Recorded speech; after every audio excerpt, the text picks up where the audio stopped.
clearly there is a distinction between migrants.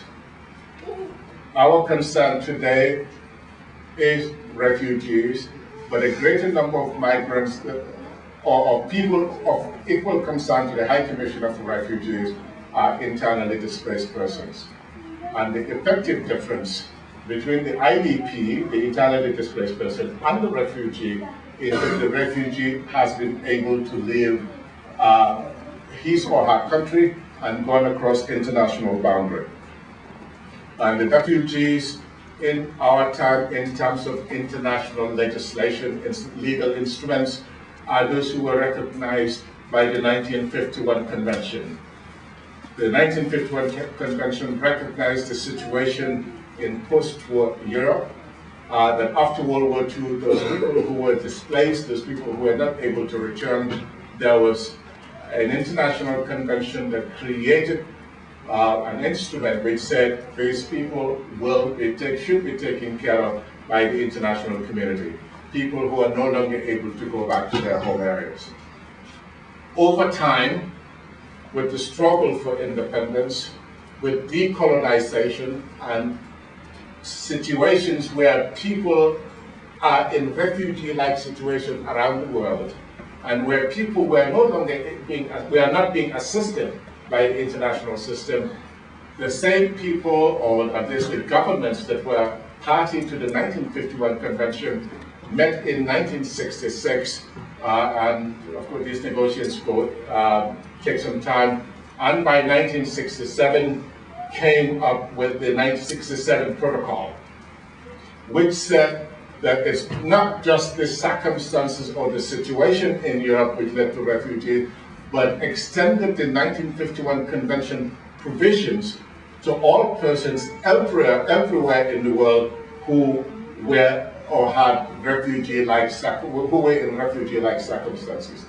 And so the 1967 Protocol recognized, if you will, refugees in Africa, refugees in Asia, refugees in Latin America. And so, so the convention provisions became more international. In 1969, 60s and the 70s, because if we look back, we have refugees from Vietnam, more recently refugees from Afghanistan, and refugees from Iraq. And south of the border, we have Chilean refugees from the period of the Pinochet regime. And in 2000, the United Nations, the General Assembly of the United Nations, recognized the importance of Africa Refugee Day. I should have mentioned that the 1969 Convention created Africa Refugee Day, which was June 20. And in recognition of refugees everywhere, in honoring refugees everywhere, the United Nations in 2000 declared June 20 World Refugee Day. So it went beyond Africa to recognize the refugee condition everywhere in the world.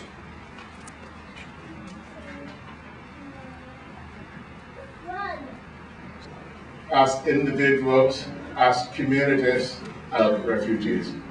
Because very often we're very self-confident, we're in these privileged societies, we think, well, this is them. It's their problem, it doesn't touch us. But as we know, refugees are not just created by political conditions. Refugees are also created by natural situations, natural conditions. And more recently, in America, in the United States, I can refer to the situation in New Orleans, and you recall the circumstances. Even though the government, the country has a response capacity, even though that can quickly assist people, before the government is able to come in, the situation in which the people of New Orleans found themselves was so bad that in the media they were being compared to refugees.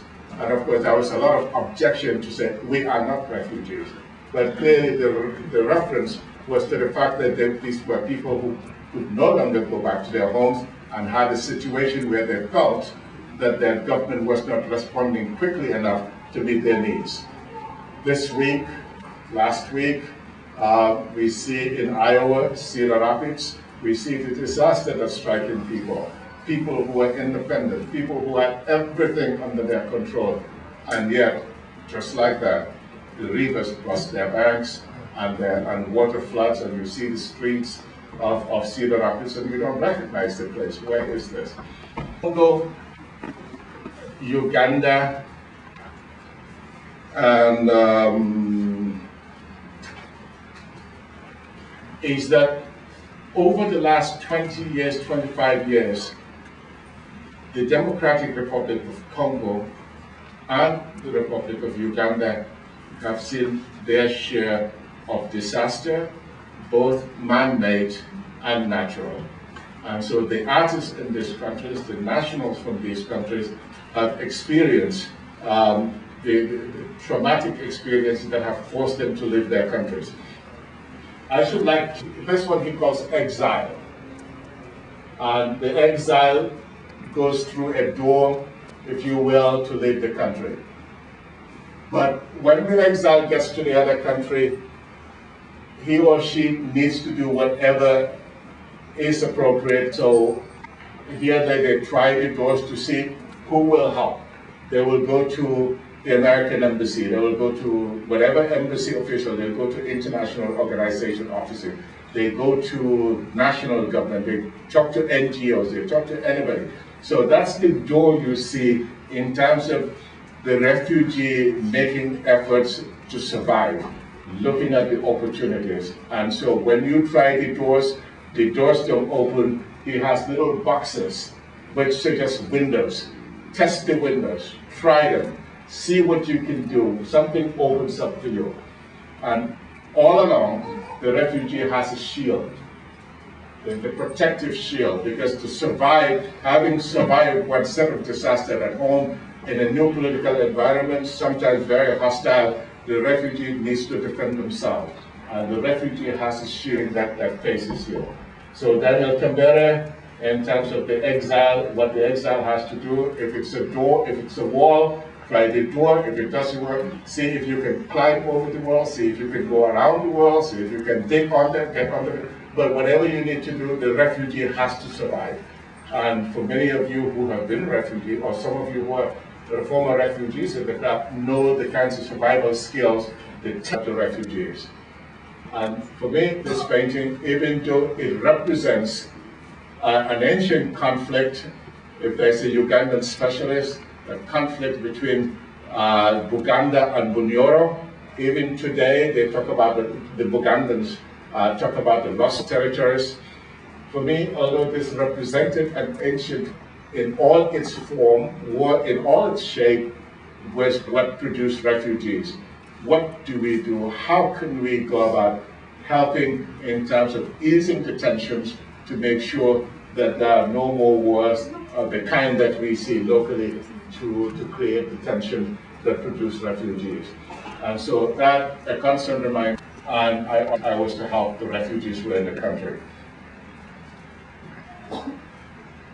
That's another painting by Daniel Kambere, and it goes into the circumstances of developing country. The horn, it's and you see a cow, the horns of a cow as the bars of the bicycle, and he has the wheels. One set of wheels showing the ideal circumstances that should operate in a country: development, equality, democracy, freedom of speech, the kinds of things that you need to make a society, a democratic society, in Congo, in terms of a desire for national unity. Because if you know about the Congo, the size of the country, and the resources that are in Mabutu, and the destruction he had,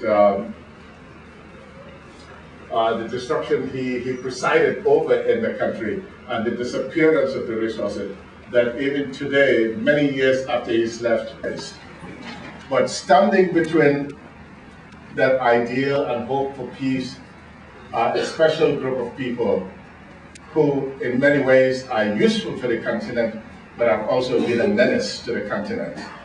and they are the politicians.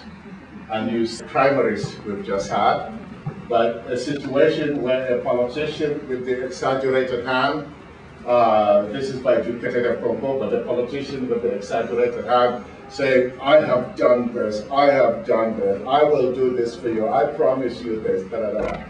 And so it's a situation, I say, where the politician far too often is transposing his own personal intentions, his personal desires, and mixing it up with regional or national requirement. So you have a politician who is out there saying to people, well, we can do that, we can do that, we can do that. And often says, you know, well, if you don't do this for me, if we don't do this together, oh, the people on the other side, the people across the river, the people, you know, the next group, they will get it. And so they create the regional tensions that are absolutely unnecessary in the region, and which he reflects on the political role of politicians. And because of the way these politicians behave, they lead their countries to levels of fragility that are not conducive to development.